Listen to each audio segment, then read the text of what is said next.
LaunchLeft podcast. Bring us to August and we will launch left. Hello, welcome to LaunchLeft, an intentional space for art and activism, a podcast, label, and launchpad for left-of-center artists. My name is Rain Phoenix. Don't forget to rate and subscribe. Follow us on all socials. Today, we have an Artist Takeover by the legendary cool AF artist Thurston Moore, speaking with Seafoam Walls. We hope you enjoy this episode. See you soon.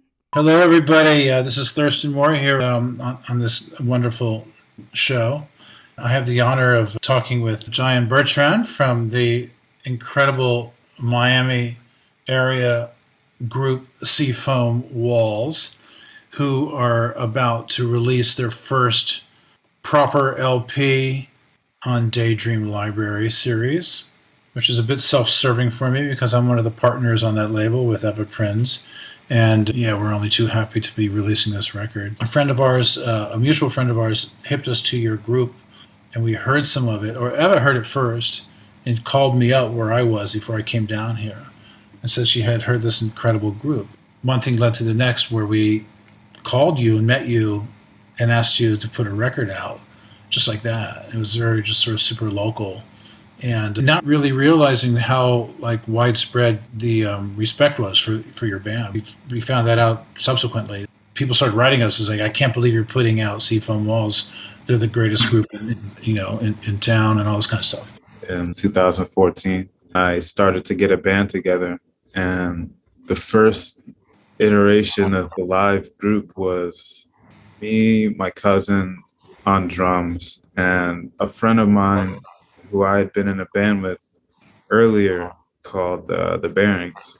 And he was playing baritone guitar. He wasn't even playing bass at the time, which was really cool. I remember I used to look at the history of Faith No More. I just saw how many members they went through, and I was like, oh my gosh. I never wanted to be like that because the whole point of the band was to get to this common goal together. Right. And just to see that camaraderie work was the bonus of, being in a band. Because then I know for sure it could be applied outside of music if it worked here. So you like the idea of the band being kind of like a family unit, that kind of intimacy, a group think kind of thing. Yeah.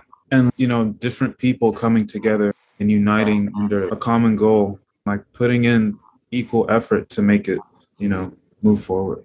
Yeah, it's something that I find happens organically or not at all. Sometimes bands are put together and you mentioned something like Faith No More. It's sort of people come and go and fall apart, but it seems like there was always a nucleus to that group. I know that when, in Sonic Youth, when we first started early on, it wasn't, there was never any preconceived idea of just who can be in the band and work together. It just sort of happened. These four people, actually kind of three people. The drummers kept changing until Steve Shelley became really established throughout most of the history of the band. But that was always the case. It definitely wasn't something that was preconceived.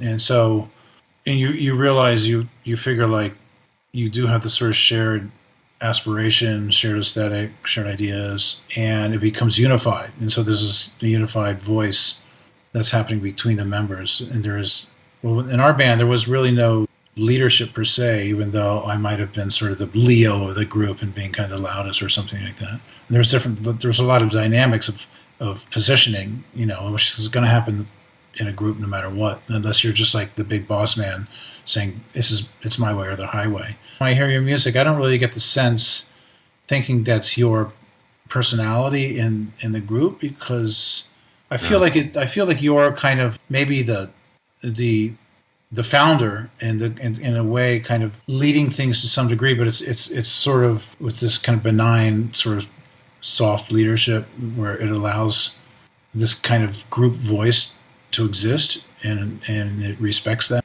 Yeah, that's really. I try to be open to as many suggestions as possible. Ask as many questions of my band members as possible, so that they don't feel like it's just my project and that again, it's becoming theirs, and like they start to contribute more, and then I don't have to orchestrate it all by myself, and then it can actually, start to slowly, distribute itself among the members. Yeah. Are you guys like going out on the road as soon as like the gates are open again?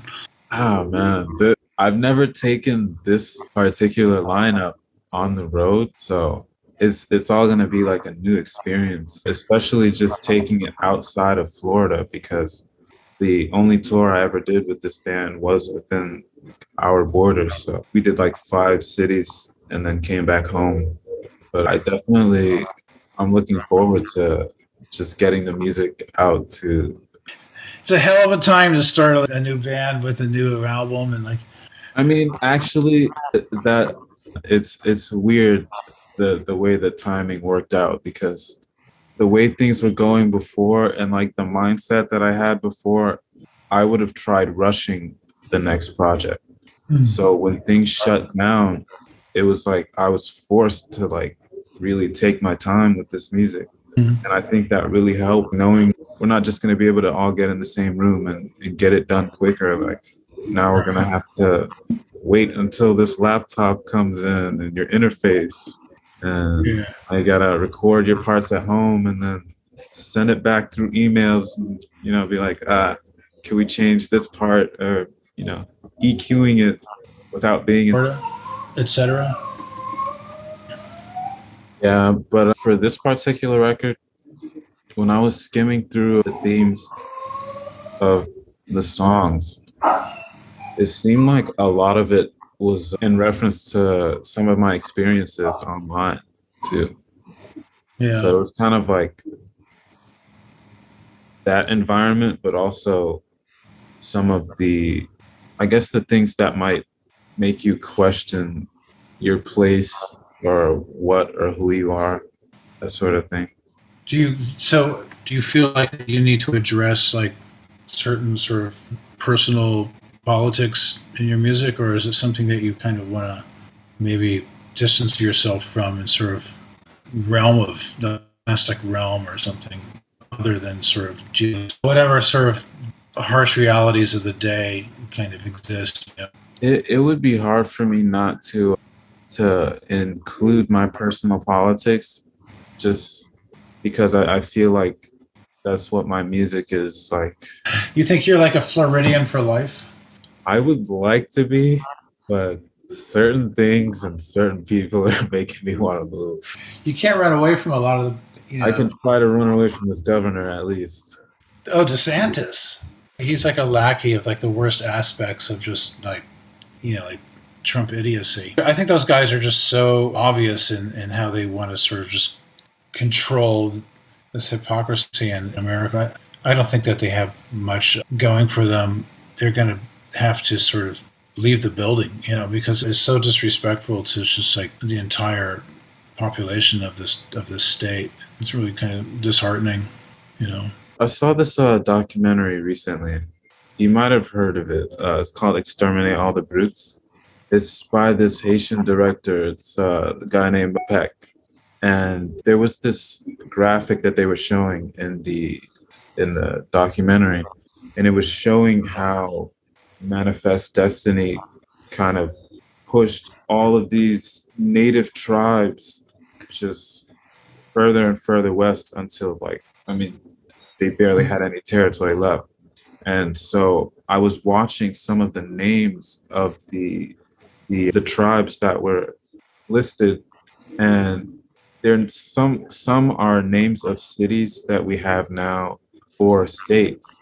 And I couldn't figure out if that was some kind of like, I don't know, half-hearted tribute to them or like a slap in their face. Right. Because the way this country has like blatantly held some like derogatory things in the face of the people they've oppressed is just like it almost just screams disrespect. And I wonder if that was their motive by doing that, because I don't really know the history of some of the. That's an interesting point. It's sort of like this kind of it's kind of condescending where these names are established. But Even our city, man, Miami, that used to be an actual tribe up in like the Illinois area. I mean, I think Illinois was also a tribe. Miami area has a lot to deal with psychologically with like the history of its populace.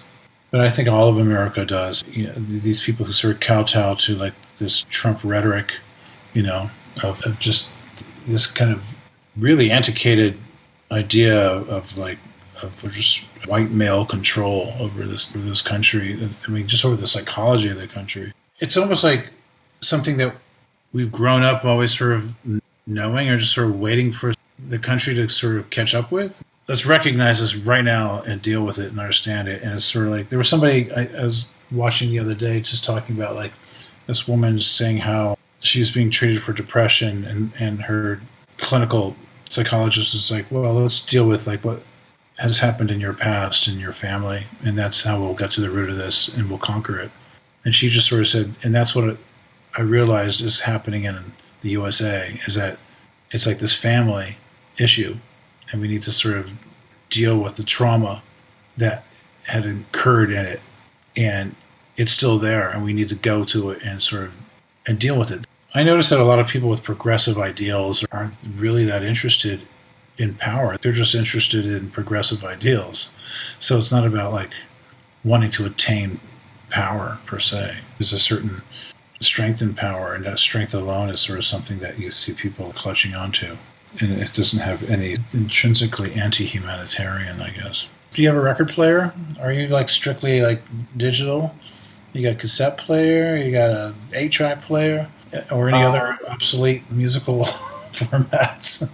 I have all formats. Well, I've got cassette tapes lying around. I got some CDs. I got some, and then all the digital stuff. Cool. But I mean, I was listening to older formats when I was kind of bound to them. So like when I had a car that had a cassette player, I was like, all right, I don't want to hear this radio stuff. So I'll just play the cassette tapes I have. And, you know, when I had a car with a CD player, it's just like, all right, now I'm going to hit the thrift stores and get those old CDs. And I found some great ones like Pink Floyd, like Dark Side of the Moon, Californication. That was like one of my favorite albums. And get some quadraphonic system going on. Oh, you know what I'm saying? You know, the 1970s like 4-speaker, like it's a short-lived kind of thing that, you know, kids in the early 70s kind of were like lusting after, like quadraphonic, and they put out like Pink Floyd's Dark Side of the Moon as a quadraphonic record. It was like huge.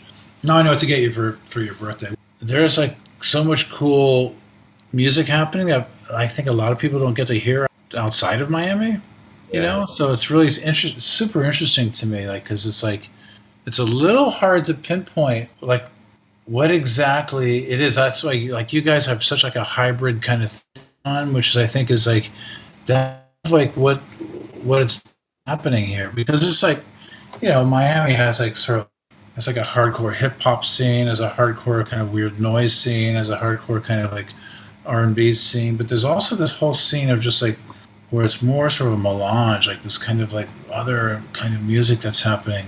It's hard to say like what makes it that way, but I generally come into contact with people who have like an eclectic taste in music, and that's usually what I think kind of fuels innovation, being inspired by like so many different things.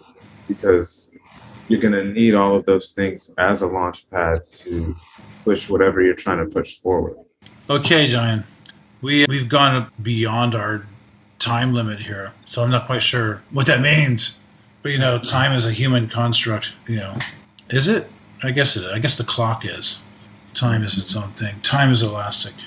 And it's been really good talking to you. This is a good conversation, and we'll continue it further as time allows. This show is coming to a close, and so I just want to say thank you, God bless, all that kind of stuff, and yeah, man. Thank you. LaunchLeft aims to create an intentional space that highlights and empowers all artists for whom radical creativity is not a choice, but a necessity. LaunchLeft begins with music, but its ultimate aim is to launch left-of-center artists in all creative fields.